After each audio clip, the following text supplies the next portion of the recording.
outcomes or people who are measuring impact in states across the country, because as we know, educator evaluation is calling us to look at the evidence of teacher practice in much different ways, and we really want people to think about how do we use performance assessment as central to doing that. And so one example of where Massachusetts is asking people to pilot is in writing to text. So this is an example of an analysis of media task that asks students to compare and contrast multiple types of media portraying one event or story. And so it asks them to write an essay that uses 3 sources and at least 2 different types of the following media. When Chelsea was part of the original QPA network schools 3 years ago, they were thinking about how do we transition from having multiple choice finals in social studies to having much more of a curriculum-embedded task in social studies.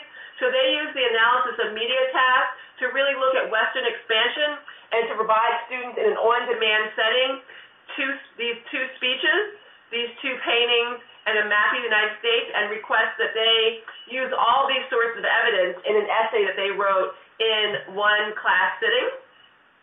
So this is an example of an excerpt from a student essay where they looked at this painting by John Gass from 1872 and really analyzed and talked about what this painting says about the kind of country that was being created. So I think it's a great example of writing to text and the power of students really thinking about how do they marshal evidence for their arguments.